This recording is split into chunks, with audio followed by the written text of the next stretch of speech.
I think is one of the greatest gifts a leader can give their team or their family or whoever, is to ground the team in this philosophy of there is always an answer.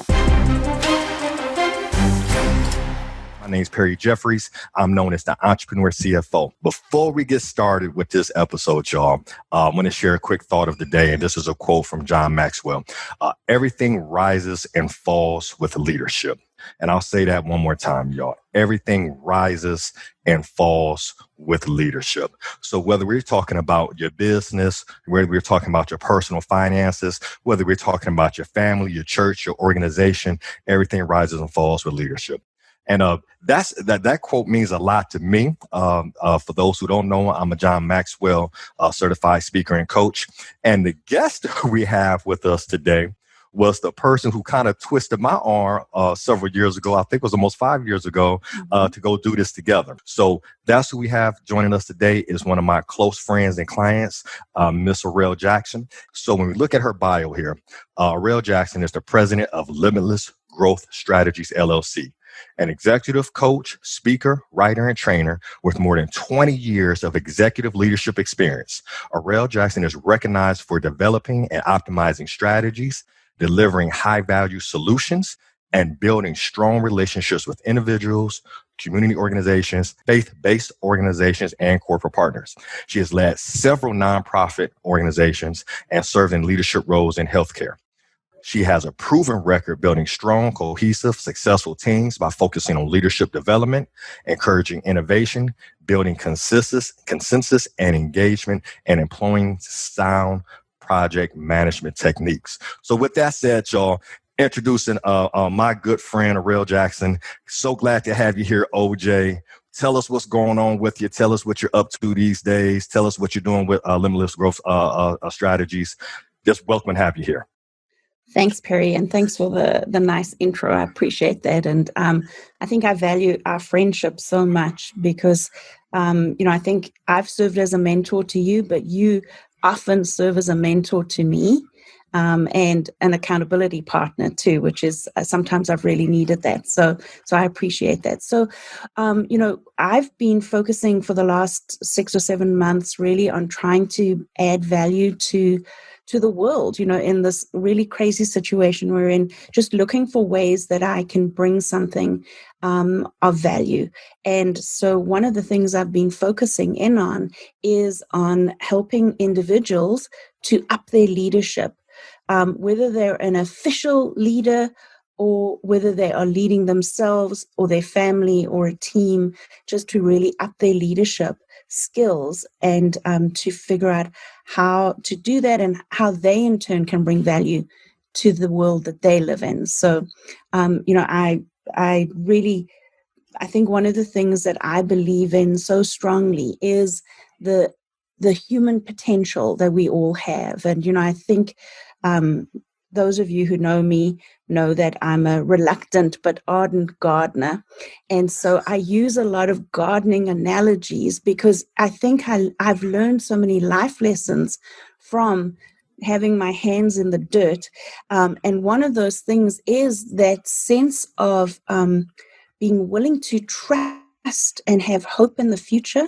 Right now I'm starting to sort of prepare my garden for the winter, and the commitment that I'm putting into that is that there will be a spring, that life will, as I'm seeing things begin to die back, I'm also preparing the soil, I'm preparing the plants so that there is hope for the future. And I take that into the world of coaching to sort of remind people that, you may not see your potential, you may not feel your potential, but it is there. It needs some coaxing and coaching, but it needs that sense of, you sometimes need a coach, sometimes you need a mentor, sometimes you need a friend, and sometimes you have to be all of those things to yourself.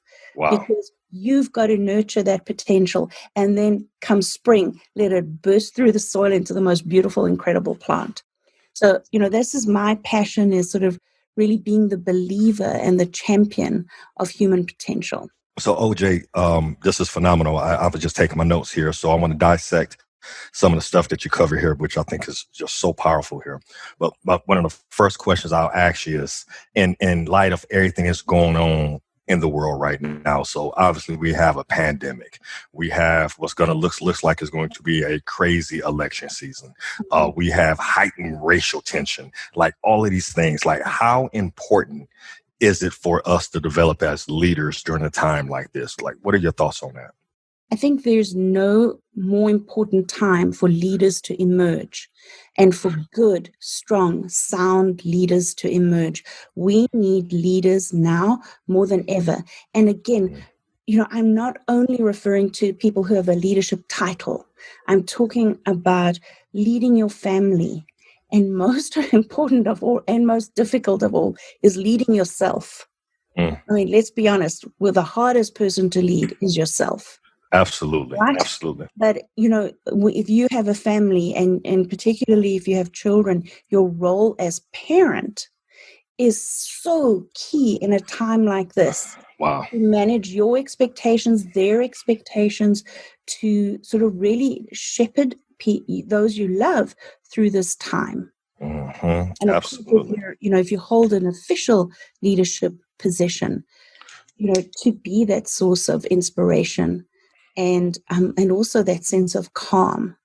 Yeah, OJ, I couldn't agree with you more here, because a lot of times when people hear leadership, they're thinking, oh, are we talking about the general? Are we talking about the president? Are we talking about the manager, the CEO? But we all have leadership ability, which is kind of that that fruit, that gardening piece that you were talking about. But definitely in this time right now, we need solid leaders to emerge, especially for the children and the families and things of that nature. So I'm so glad you're doing what you're doing with respect to that. Something else you said right here, I love this gardening analogy. And if I'm not mistaken, isn't your logo an acorn or something along those lines? What's the story behind that? Because I know that's kind of a spin on the gardening piece too. So tell us a little bit about that. Yes. So it was one of the first things I chose when I decided to start my own companies. I knew I wanted an acorn because there's a quote by James Allen that says, "The oak sleeps within the acorn." Maybe I'm not quoting exactly, but that's essentially what it is. And it's an incredible analogy because, when you pick up an acorn, what you're doing is you're holding in your hands all the potential of an oak tree in this tiny little acorn. It's absolutely incredible. But the acorn has got to land in the right place and it's got to get nurtured in the right way, because many acorns fall off a tree. Not all of them become oak trees, but all of them have the potential.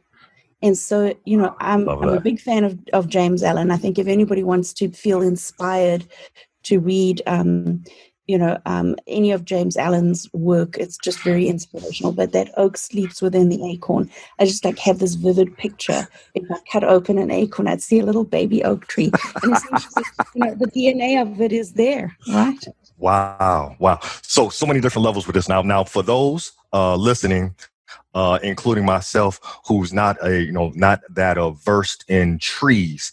Oak tree is a pretty big. Oak tree is a pretty big tree, right? It's like one of the grandest trees you can find, right? Like, it's got it. So so that is amazing when you think about because you'll find an acorn and maybe throw it or pick it up in your tiny little things, but so powerful what you said. The DNA of a strong, sturdy, huge tree is in that acorn. But to your point, it has to land in the right environment. So something you talked about with your garden was, that nurturing, right? You're preparing for the spring. Like it's fall and you're already starting to prepare for the spring. I think a lot of folks sometimes miss that, OJ, where, they kind of want things to happen right now and not realizing that you have to plant those seeds, or, into your point right now, going to a different mode of, okay, we're past this season, but we want to be prepared for the upcoming season.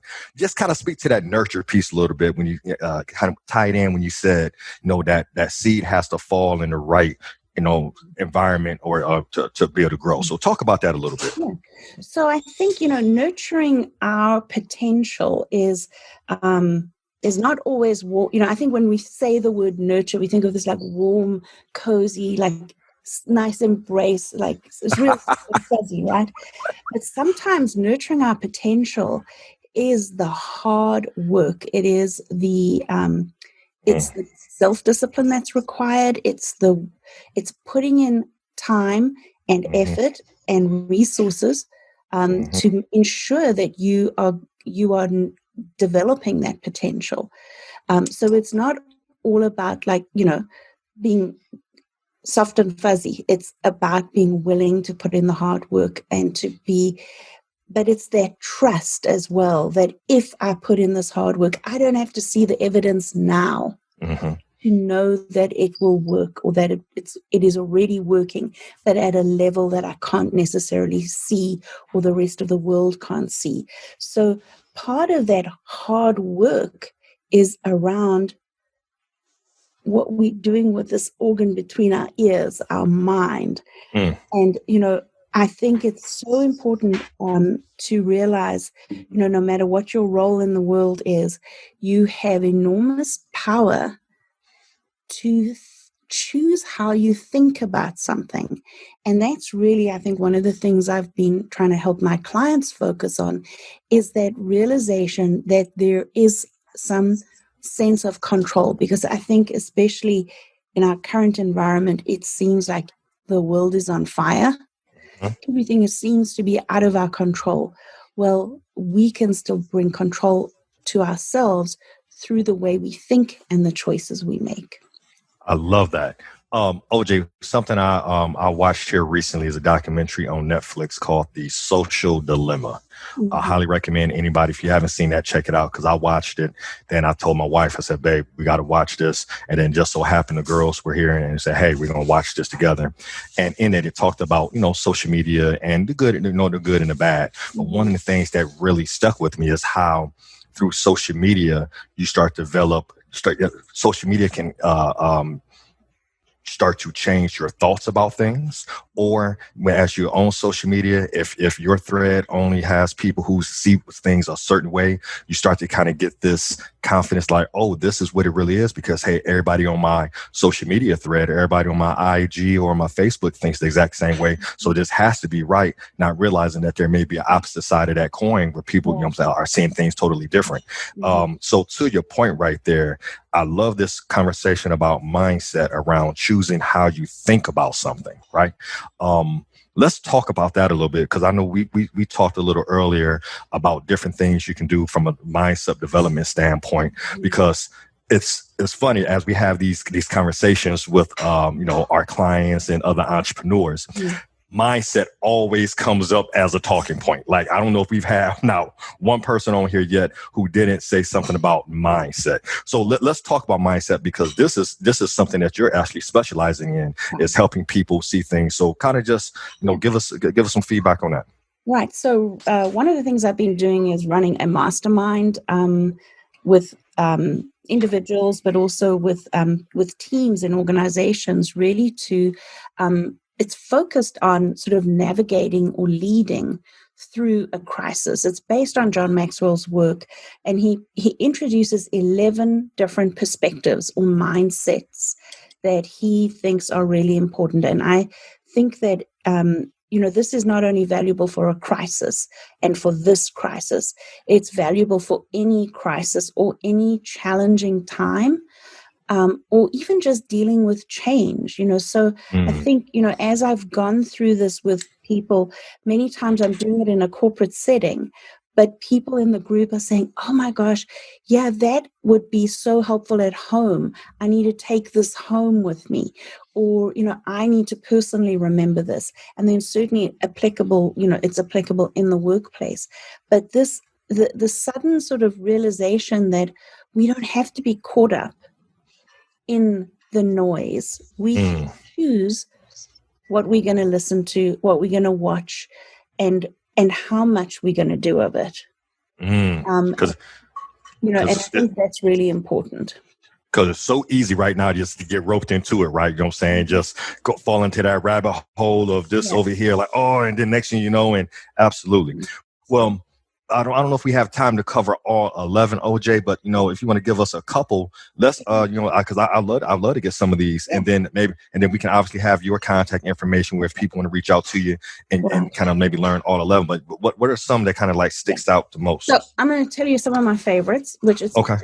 I know when I do this, I warn people up front. Like I'm going to say, like, this is my favorite, or this is one of my favorites for almost all of them. But I'm going to start. I'm going to give you like my two absolute favorites. Let's start with those. The first is everything worthwhile is uphill. And I think this sort of goes to the importance of understanding that life is not going to be easy all the time. And the things that are worthwhile are going to require work. Going uphill is work, right? I think one of the big problems is that our goals and our aspirations live uphill and our habits live downhill. We have to overcome the downhill habits to be able to make the climb to our goals, our aspirations, our vision, which is uphill.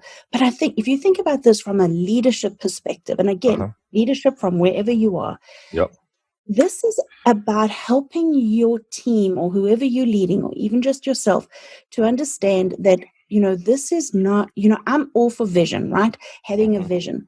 But you have to start in reality. You have to ground yourself in reality and then move towards your vision. And that is going to take work. I think a lot of people like to think, well, if I just visualize it enough, it'll happen. Well, it will if you put in the work, right?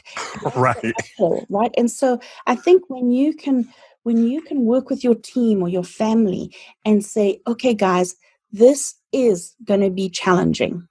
But this is what we want. This is what we have decided our goal is. Whether it's your family saving to go on a vacation or, your team trying to finish a challenging project. Being able to, as a leader, ground your team in reality and then rally them and inspire them to climb the hill. Wow. And I think just that reminder constantly that everything worthwhile is uphill is just so valuable. It's sort of that reality check that we always need. Indeed. OJ, so I love this. Everything worthwhile is uphill. And I love what you said right there. It's grounding in reality. It's so crazy to me sometimes. I'm talking to folks, especially entrepreneurs, and say, hey, what's your vision? Because vision is super important, right? Vision allows us to customize and reverse engineer and work our way back. But if they're not crystal clear on the starting point and the reality, how can you reverse engineer and say, hey, this is the vision. We want to have $1 million or a 7-figure business, or, we want to have, $10,000 in savings. But if we don't know our starting point and we're not crystal clear and grounded in that, you can't move forward. Why do you think, are we just wired that way to just go vision, but not want to deal with the reality? What is that about? I like to think it's our 3-year-old self that never really goes away. That when you're 3, you can throw a temper tantrum and depending on who your parents are or how stressed they are that day, they may give in to you, right? I think when we're under stress, we never, ever lose our 3-year-old self. Right. And so if we could get there easily or we could complain about it enough and people would push us up the hill or carry us up the hill or flatten the hill, it would be so much easier. Right. So much easier. Where are those people? I'm trying to find them. Where are those people at? So I do think we are wired to want everything to be easy. But that's where the self-discipline comes in. And that's where, it's that going back to sort of unlocking the DNA of the oak tree. Yeah, I love that. Acorn. Yeah, I love that. This is good. Okay, you said you had another one that was like definitely a favorite. So but this is good. This is my absolute favorite. There is always an answer. That's simple enough. Okay, right. Go ahead and flesh it out for us. There's always an answer. I had a mentor who, the first day I met him, he was a part of a team I was on. We were both leaders.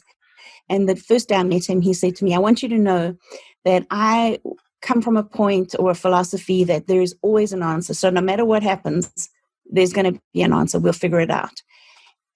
And I don't know why I had never heard that before, but I was completely shocked like in a good way. Yeah. And I thought, holy moly, this is incredible. And you know what? The best part was that he proved that he lived that way, because we did encounter issues, we did encounter problems.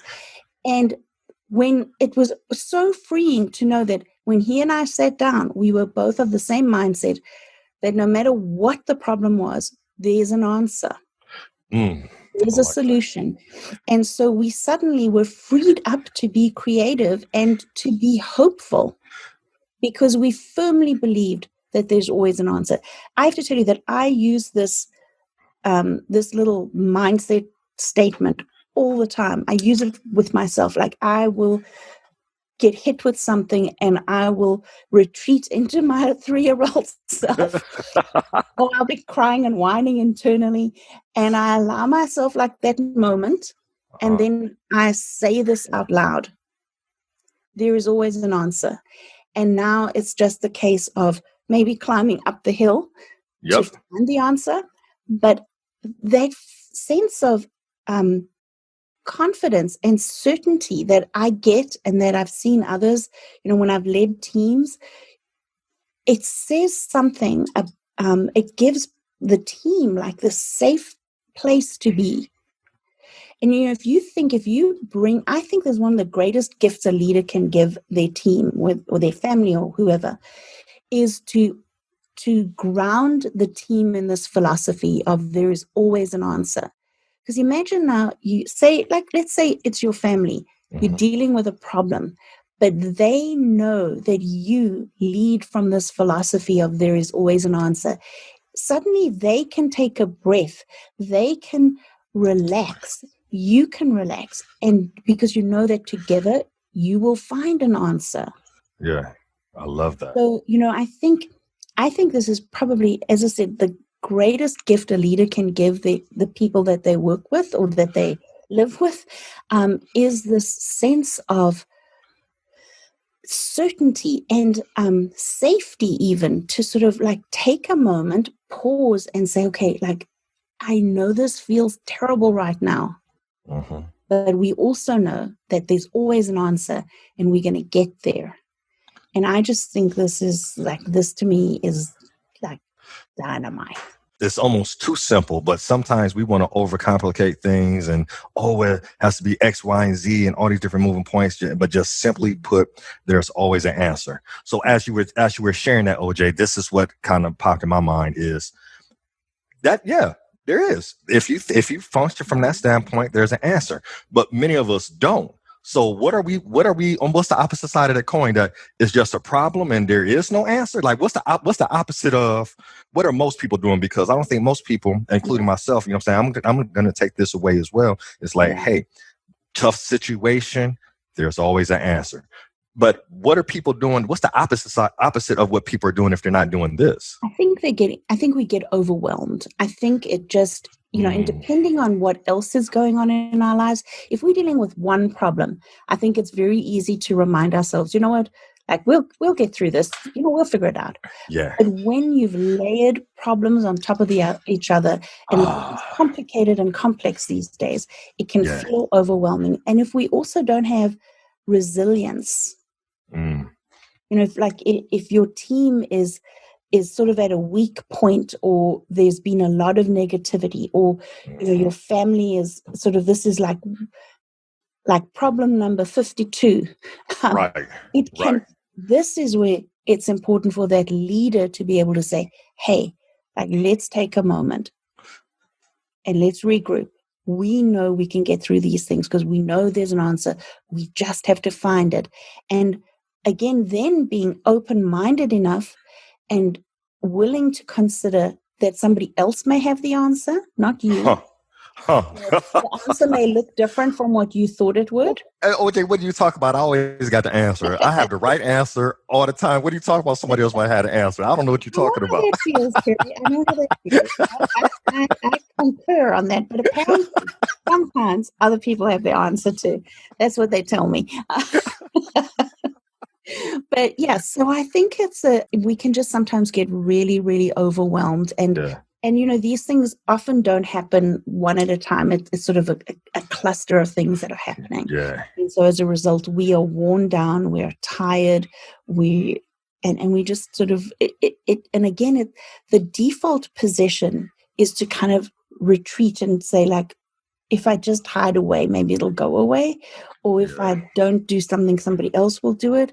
But if you're a leader, you're the one who steps up, who steps forward, who says, I'm here. This is awesome. So, OJ, I think that you hit that nail on the head as far as that opposite side of the coin and that overwhelm, because we're seeing that now kind of with the pandemic. The conversations I've been having with folks is like, hey, there's so many different moving parts going on right now. We're looking at obviously the pandemic and not knowing what that's going to transition look like here in the next 6, 12, 18 months. We're looking at unemployment sky high. We're looking at businesses functioning at 50% capacity, if not less. We're looking at, the stock market acting totally out of normal and being up sky high, and our gross domestic product and how people are spending is down low. You couple that with, an election, you couple that with racial tension, you couple that with businesses. And to your point, you're getting all of this stimulus and it can be overwhelming. Like, wow, it is so much going on. So do you try to tackle the culmination of all of those things, or do we try to maybe chop them up and tackle one thing at a time? Like, how do you even go about, I guess my question is, how do we even go about dealing with that overwhelm? Right. So I think this, one of the things here is, this is why it's important for you to have figured out ahead of time what your values are, right? Wow. Now, maybe this sounds weird, suddenly talking about values, but if you know what your values are, it allows you to prioritize what's going on in your life, right? I like that. Keep going with that, OJ. I like this. If you maybe let's use a family as an example. I know you've said to me, your company sort of sat down and decided what your values were. Now, when things come up, a new project comes your way, or a project fails, or whatever it is, you make decisions based on the values that you have already agreed upon. Right? There you go. Then it becomes easier to prioritize. Then it's not a case of trying to solve everything at the same time. It's saying like, okay, let's look at what's going on. What aligns with our values? What doesn't? If it doesn't align with my values, can I let it go? Can I give it to somebody else? Where does it fit? If it's one of your values, again, then it's prioritized. Is it urgent and important, or urgent and not important, and using those sort of matrix blocks of urgent and important. But the big thing is, if you haven't decided on your values, if you haven't committed to your values before the storm hits, it becomes very difficult then in the midst of a crisis or the midst of a storm to figure out where to put your energy. Wow, OJ. You ever thought about what's really important to you? While you were saying that, I started going through just an analogy in my head, like, it's to your point. So when we go visit Florida, right? Mm-hmm. And I was like, what are all of these nails, like all of these bolts on people's windows? Like, what is that about? And somebody explained, well, like, hurricanes come through here, you know what I'm saying, quite frequently. I was like, so they are already ready that if a hurricane or something is coming through, that they don't have to go and figure out that, hey, here are the boards, boom, and zoo, because everything is already predetermined. So they already, from a value standpoint, said, hey, if a storm comes through, we know it's coming through at some point in time. We don't know. It's not an if. It's kind of like a when type. When is this storm coming through? We're already prepared for it. So we know we need to protect the windows. And then they probably have some type of plan on the back end, like, hey, make sure we pull all of the jewelry into this room, or whatever it looks like. Hey, hide the kids in the basement. But to your point, right? To your point, they already have a plan because they've already said, hey, this is what we value. These are our values. So when a storm comes, you're already prepared for it. That's amazing for you to put it that elegantly and just easily understand. That's huge. So folks really need to get focused on just taking a time out and saying, hey, what are our values? What is it that we value? And then that helps you, to your point, prioritize where you need to put your energy. Wow, that's super powerful there, OJ. Okay, let's do a quick pivot here because I want to make sure that we save some time here to highlight what you do. So, obviously, you spoke about the masterminds and the things that you do. Tell us, a little bit about how your company serves the community and the type of clients that typically gravitate towards you or the type of clients that you like to work with. Kind of tell us a little bit about that. Yes. So I certainly do. I do a fair amount of team building because, I'm certified to administer the DISC assessment. So that's a really great tool. I know you've done it. I've done it with you.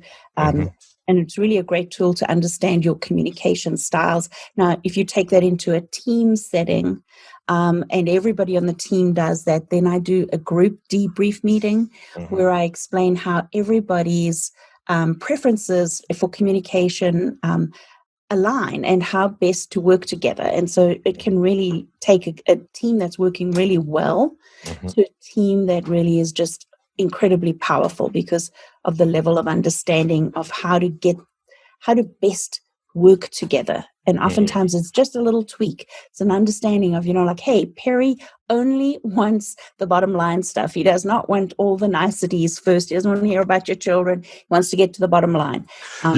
You're talking like somebody who may know me, OJ. Keep going. But I also know, like, if I'm talking to, another friend of mine, that person's wired differently. Their communication is different. So I'm going to have to do some of the niceties first for them to then sort of relax into it, and then we can get into like a more serious discussion. So I use the DISC assessment with both my individual coaching clients, but I also do it for teams.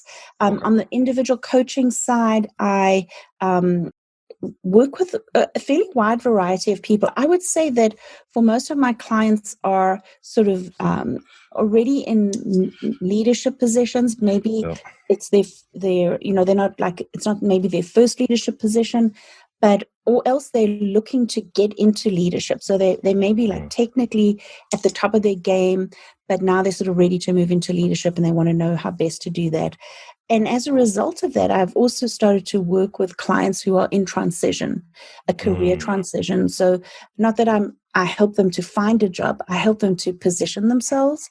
I help them to understand how best to approach their job search, how to talk about themselves using tools like the DISC assessment, but also working a lot on confidence and mindset. And giving them the language to be able to sort of present themselves at their best in an interview. And then also, just sometimes people who are transitioning out of a career into retirement, sort of wanting to move from being, maybe a high flyer into like, what do I do next? Wanting to feel valuable and of value. So that's been interesting. And then I'm right now, one of the things I'm working on, which I'm excited about, is I'm developing a customized leadership development program for an agency.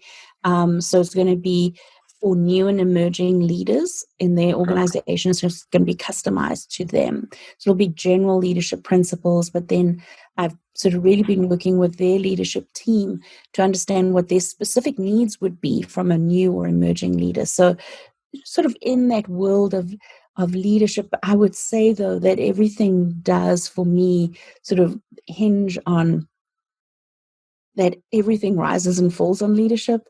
And how we get there is by working with our mind and making sure that we choose to use our mind in the most effective way. I love it. So what I want to do is, we don't have too much time left here, but I do want to, for those who aren't familiar with the DISC assessment, kind of talk about that a little bit. So if I was to give kind of like my general layman's term description of the assessment, when I used to work with my sales team, I would tell them, understand something. You have to speak the language of the person who's sitting in front of you. And either you're going to have a person who's just give me the facts. You're going to have a person who's like, I want all the detail, right? That person who's wired like an engineer. You're going to have that person who's like, hey, I just want to know whether or not I can trust you. Do I like you, right? You're going to have that person who's like, I'm here because I'm here to care for somebody else. You know what I'm saying? I'm that caregiver, whatever the case may be.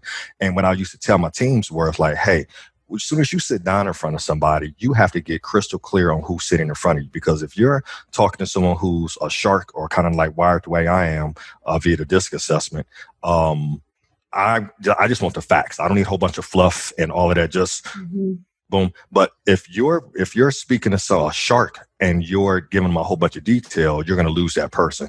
And from a leadership standpoint, I think a lot of that comes down to is how you communicate effectively with people, right? Leadership is communication.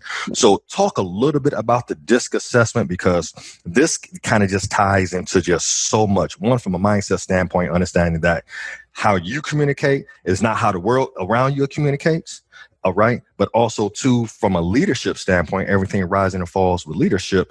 You have to be able to effectively communicate, or what's the one, but some people communicate or connect or something along those lines. I forgot the title of the book. But are you connecting with people? You can't connect with me if we're not speaking similar languages. So just speak a little bit. Let's speak a little bit to the DISC assessment, because I think that's like a very, very helpful tool. It's helped me in business as well as with my family. But go ahead, please.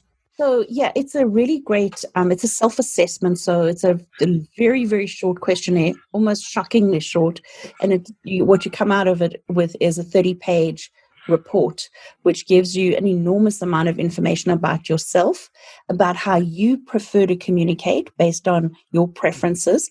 But it also gives you a way to understand how other people that you encounter would want to communicate. Because, it's true, as you said, so the book title is Everyone Communicates, Few Connect. There it is. But so this is, I think a lot of us, when we think about communicating to somebody, we think about the message we want to get across. And what we should be thinking about is, how do I tell Perry what I need Perry to know to get Perry to do what I need him to do?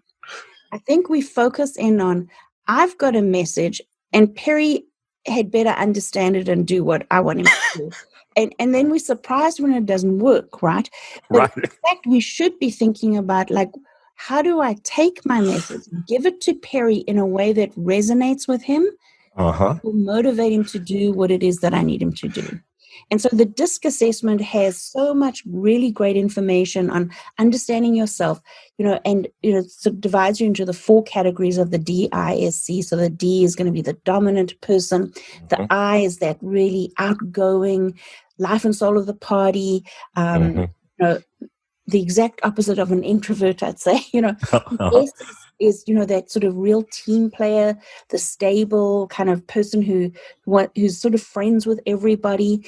And then the C is the person who's really detail oriented. So they're going to want to have all of the information. Now, all of us are a combination of those 4. Most of us have, 1 to 3 dominant characteristics. So I remember correctly, you had 1. And it was dominant. Yeah.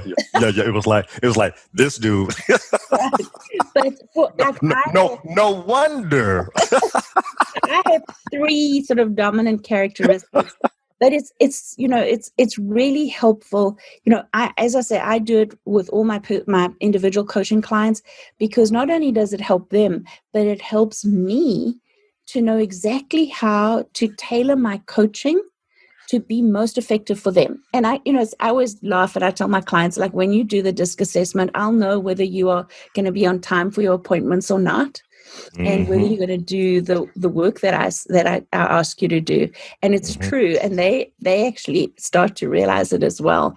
And so it is. I think the more we understand ourselves, the more awareness we have of ourselves, the more we can actually become aware of where others are and how to meet others in the most effective sort of place and space to make that connection effective. OJ, so I got to share a personal story here, just so this can resonate and kind of tie into what you're saying. So this is something that you do for, organizations, teams, aspiring leaders, people in transition. So just those folks, who realize that, hey, we want to go to the next level, and we realize for us to go to the next level, we have to get better at leadership, right? So a lot of folks listen to this, we're like, well, maybe that doesn't really apply to me. Well, I'll share this quick story with you guys. So I was in the process of hiring a new staff member, and I reached out to Orelle and said, hey, I need to do a DISC assessment on this person. But also, too, she said, well, we need to do a DISC assessment on you. I said, well, yeah, that kind of makes sense. So we did a DISC assessment on me, and we have the D for dominant, the I kind of the outgoing, the S, that team person, like, hey, you know what I'm saying, I want to make sure that everything functions, and then that C being the detail. Well, fast forward, I think, OJ, I told you this story. My wife and I got into a little disagreement, and I sat back and went back to the DISC assessment, and it was mind blowing. So, we have the twins and my wife, and we were arguing about, of all things, what to get for dinner. So this is not this is not, hey, are we going to be able to make the mortgage payment? It's like literally, what are we going to get for dinner? I'm focused. I just tell me what we're doing. I don't need a bunch of details. She's trying to give me 30 items on the menu. I'm at her like, well, just pick something. And she's like, well, I'm trying to, right. And then we get into this argument, and we're not talking. And it's so funny. It's like being 2020. And I put out the DISC assessment. I said, oh my goodness, the 4 people in this house hit all 4 of these personalities. So granted, you may have, a couple, 2 or 3, but if I was to identify my family, I would be the D. I don't need a whole bunch of fluff. Just tell me what it is. The outgoing would be my youngest twin, right? So she's just life of the party, super funny, right? The team person who holds us all together is my wife, Sarah. And then the detail person who needs all the detail is the oldest twin, who just needs all of the detail. So the DISC assessment was so powerful for us as a family. When I shared it with Sarah after she got mad at me for yelling at her about dinner, was, wow, we have all of these different personality types in here. And when we can keep that top of mind in dealing with our family, we just move better because we know we're all wired differently. Yeah. And that's huge. Yeah. And I think it's, so it's acceptance of yourself, but it's acceptance of others as well. And so it's not like you now have to give your twin that needs all the details. You don't have to give her all the details, but you can understand her need to have more details. And so you could maybe help her or improve your communication by saying to her, okay, like, what are the most important things you need to know before we can make a decision on this? And, she might say, well, like, I need these 20 things. And you'll say, like, how about we agree to 5? There it is. And that sort of thing. And actually, there's a new DISC assessment out now called the student DISC assessment. So it's for, we can do it on children like as young as, I think, 8 through like 15. So, doing this with a family is also really fun to be able to see like how, and just for you to tweak how you communicate with Sarah can be so valuable. And it's not like you have to change who you are. It's you have to understand who she is, and vice versa. And so I think it can make it very effective. Absolutely. So that's just awesome to me because, again, you said it at the very beginning. Leadership is not your title at the job or the company. Leadership is where you are right now, because ultimately we're all leading somebody. Ultimately, there's somebody who's looking up to us and looking, and we may not even realize that we're leading them through our actions or our conversations, but we definitely are. So this is just absolutely phenomenal. And then kind of tying this all back to kind of what our topic was, our title was, the mindset to navigate through this crisis. OJ, if you had to leave our listeners, because right now these are just tough times. You've reached out to me and checked on me and said, "Hey, Perry, how are you doing with all the heightened racial tension and and just being a true friend and an ally and reaching out to me." And that's just how we've always moved with each other. Hey, do you need anything? What do you need help with? For individuals who are just feeling that overwhelm that you talked about earlier and navigating through the crisis, like what's a takeaway or two that you would tell them just to get them going in the right direction? Because I think so many of us need it right now. Right. So I've got 3 questions that I would challenge everybody to ask themselves regularly. So I'm going to read them so I don't forget anything. Yep. So the first question is, how will this crisis make me better? Wow. Stop there. I love the way that's worded. How will this crisis make me better? Wow. it's already framed positively, which is what I love. Yeah. Yeah. So it's not like, what will I get out of this crisis? It's like, how will it make me better? Wow. How will this crisis make? That's awesome. Okay, keep going. Right. Second question is, how will I use this crisis to help others? Jeez, OJ, how will I use this crisis to help others? Oh, wow, that's powerful. Okay. And then third one, I think, is really important. What action will I take that will improve my situation? And I think this is so important because I think sometimes in this current environment, we feel helpless. We feel small in this huge world of upheaval. But if we can take a simple action to improve our situation, that is really important. So ask yourself, what action can I take? It can seem as small and insignificant, but take an action. It may be that, like, you only check the news headlines once a day, right? Or you go for a walk, or you try to make at least one of your meals more healthy than it has been. I mean, whatever that action is for you, don't think it has to be heroic or enormous or like, that could be reported on CNN. Yes. What action can you take to make your situation better? Wow. I know I'm going to be going back. We have to move from thinking to action. I love this. I know I'm going to go back and watch the replay on this. I'll make sure I got my questions here. How will this crisis make me better? That's so powerful just in and of itself, right? Yeah. The second one here, how will I use this crisis to help others? That's so phenomenal and so selfless. Like, how will I use this crisis to help others? That's phenomenal. And then what actions will I take to improve my situation?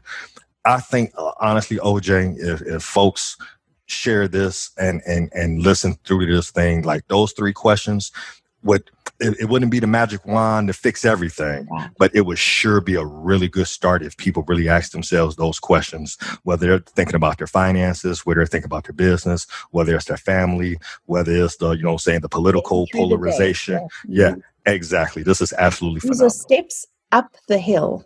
Okay. I love this. Steps up the hill. Man, OJ, thank you so much for taking the time out your day to, share these absolute gems with us. And I know you come from just a place of servitude and helping and wanting to help people grow. And it just, it's evident in kind of what you shared here with us. For individuals, companies, corporations looking to get in contact with you, what's the best way to connect with you? So by email, which would be Orelle at limitlessgrowthstrategies.com, or my cell phone, which is 614-657-0211. Okay, y'all, there you have it. You see, y'all, why I tell people I have an unfair advantage when it comes to business, because I have so many phenomenal clients like Orelle Jackson and some of the other guests that you've heard from over the past couple of weeks. So OJ, just thank you so much. If you're listening to this podcast or watching it live, please share it. Our world needs it. Please be a leader and share this with somebody. Share this with everybody, because this is what we need to hear as a community to kind of start this healing process and this growth process. And again, it's going to be uphill. I think OJ said that right at the very beginning, like anything worthwhile is an uphill climb, right? This can start us having the conversations that we need to have. So again, y'all, share this. Make sure you go to perryjeffries.com. We have some additional complimentary content out there. Visit us on YouTube. You can find us on IG, The Entrepreneur CFO, and be sure to subscribe to the podcast and be sure to share this information with other people. So with that being said, y'all, Ms. Jackson, thank you so much for being who you are, for joining us here. And, so I know we'll be talking to each other here soon. So just thank you so much and just really appreciate you joining us. Thank you. And thank you for all that you do, Perry.